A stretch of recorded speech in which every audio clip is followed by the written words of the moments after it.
Hey, you're kind of early. I thought that tonight we could just talk about movies for a while. You know, how they're made, why they're made, and what makes them so special and all that stuff. But let me just get down there real quick.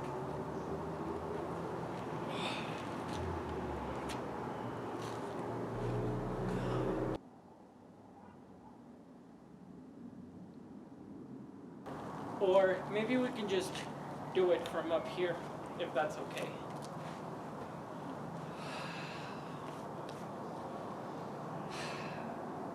You know, anxiety is a pretty bad feeling to get, especially when you're already in a pretty bad situation. But hey, that's kind of why we like movies so much, right? So that we can bite our nails and hang on to every frame like it's the ledge of a building, from the comfort of our own home or a cinema, hopefully.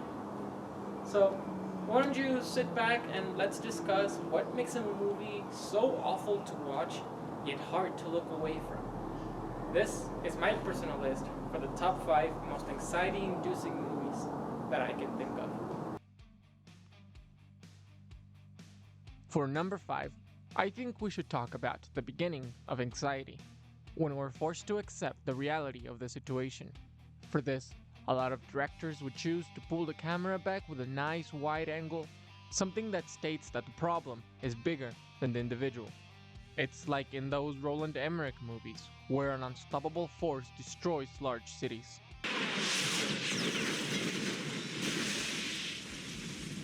You see it in films about man versus nature, like Summit of the Gods, as again, the camera pulls back to show the vast emptiness of the mountains.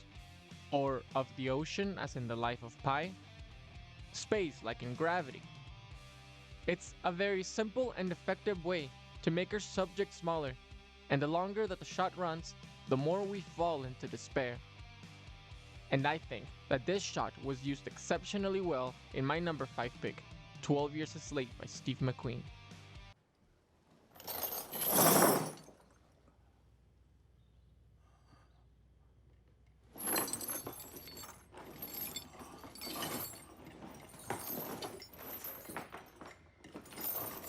Solomon Northup is a free man who is kidnapped and sold as a runaway slave. His priorities then become to get a letter sent that will get him back home, and to not submit himself to the man who now claimed to own his life. For one of the most perfect scenes, McQueen first shows us all the problems set for Solomon. The rope around his neck, his toes barely holding him up above the loose mud. And then, we cut to this final establishing shot. Only, we don't cut to the next scene or other characters trying to help. Like everyone around, all we can do is stare and hope that somebody lets him down soon. You see examples of this all throughout the runtime. These bright and sunny wide-angle shots that keep us on edge for long periods of time and further enforce that this space within the frame is Solomon's new life.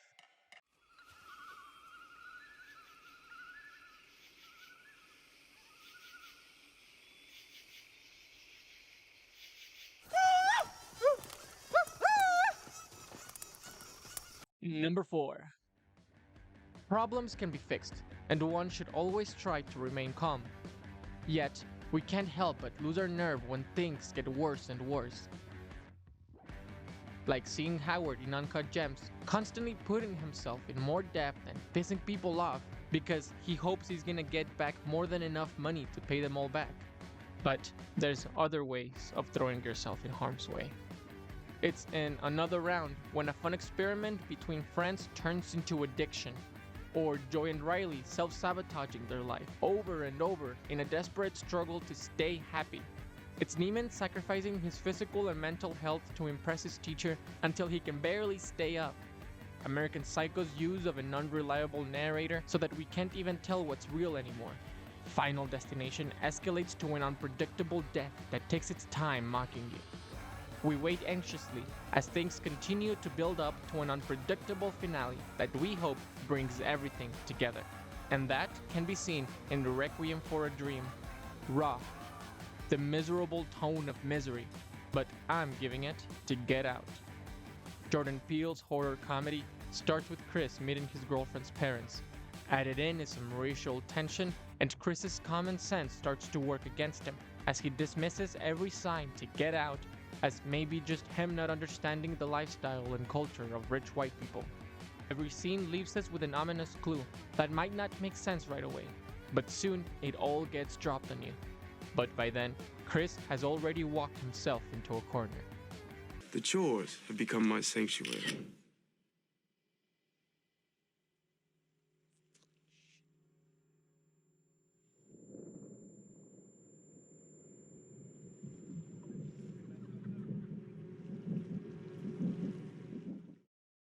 Number 3.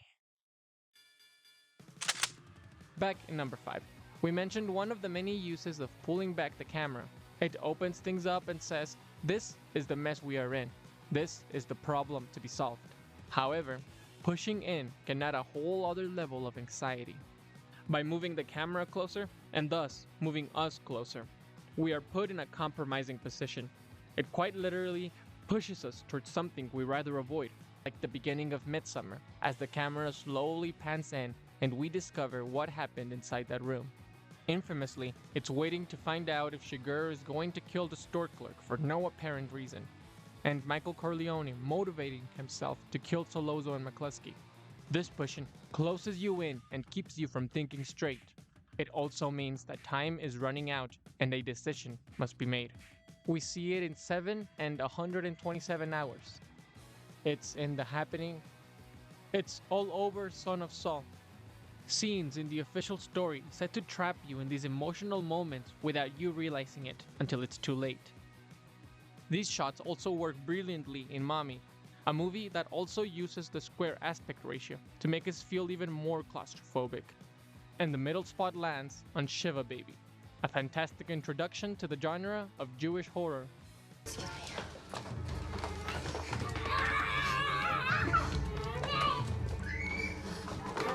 Excuse me. Danielle is revisiting Gold family and friends during a Shiva. What's a Shiva? Read a book. During this, she is constantly cornered into situations that reveal the lies she's been telling everyone. It's like an organization. Aren't you too busy? I mean, like with school and then doing the babysitting and everything? Oh, wow. You babysit. How often do you do that?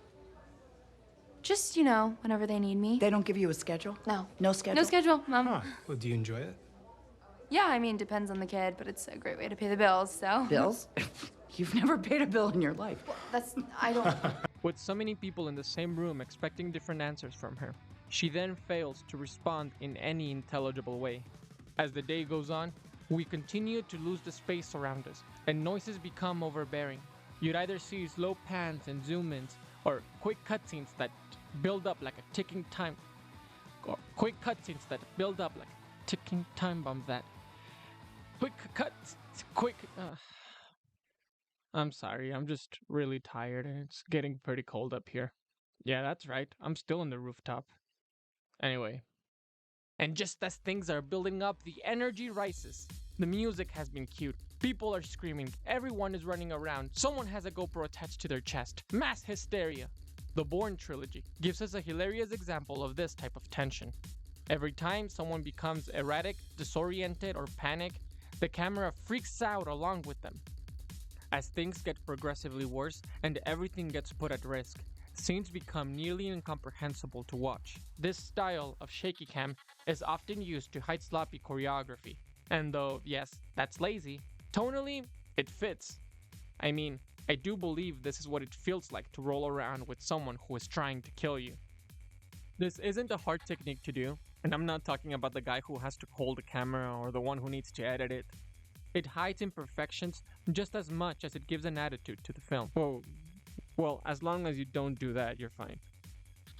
It gets used in many greedy war movies like Saving Private Ryan and Black Hawk Down. 28 Days Later uses this technique to hide its grossly low budget. There's also the car chase in Amores Perros. Narc feels like adrenaline injected straight into the screen. Irreversible is nearly unwatchable. But City of God takes the cake for being a world dominated by chaos. World of flashiness and explosive attitude comes as a result of how dangerous and unpredictable it is to live in this city.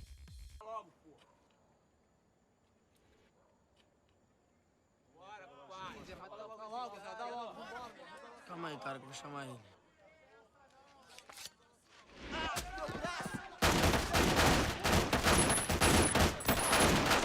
The colors pop out, the camera panics and shoots around, time jumps back and forward whenever it wants to.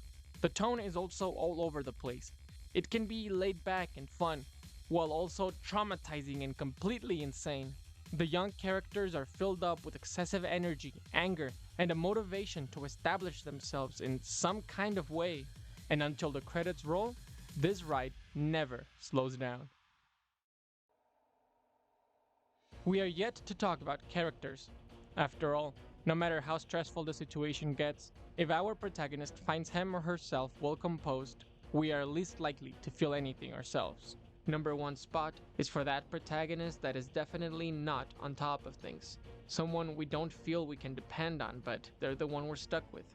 Characters that can't think straight and slow themselves down can be seen in Hitchcock's Vertigo, Nolan's Inception, Wertmüller's Love and Anarchy. Sandra in 2 Days, One Night is someone who breaks down at the thought of anything slightly bad happening to her, and then the plot suddenly forces her to beg her co-workers in order to save her job during a recession. Voilà alors.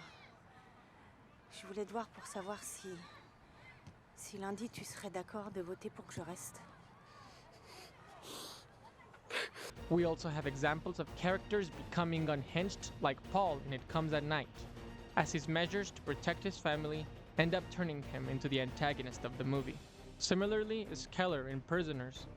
Carrie builds up the tension by showing a cruel prank being set up on an innocent girl, just as that innocent girl is learning to move things with her mind. Then, intensity can be brought up to 11 when you add a whole ensemble of lost souls all turning on one another. You got the mess between backstabbing friends in Hustlers. Movies like Do the Right Thing and 12 Angry Men use heat and sweat to further illustrate someone's rising anger and frustration.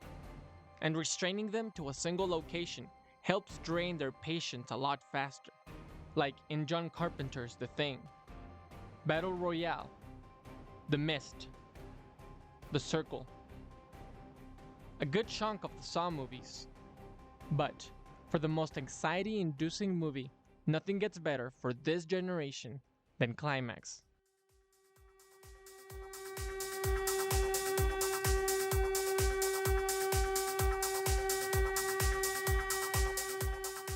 Gaspar Noé, master of placing us in an uncomfortable position, hits all the right marks. From playing with time, nauseating camera movements, loud music, shuddering lights, and a large entourage of isolated characters trapped in an acid trip. Daddy! Les gars, nous a foutu un truc dans nos verres, cette... Daddy! Daddy!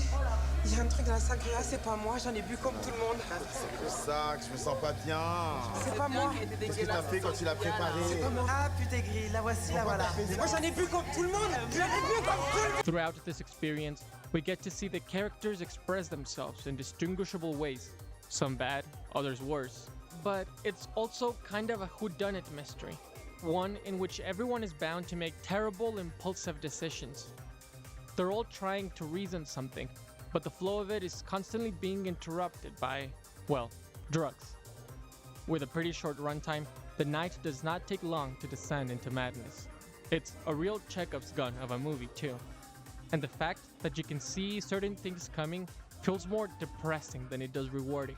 It feels like this film strives at making every nightmare come true.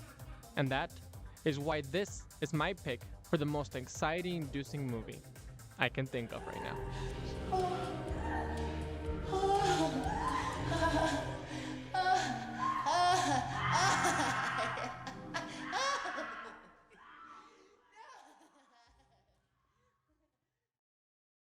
Well, definitely thank you if you made it this far.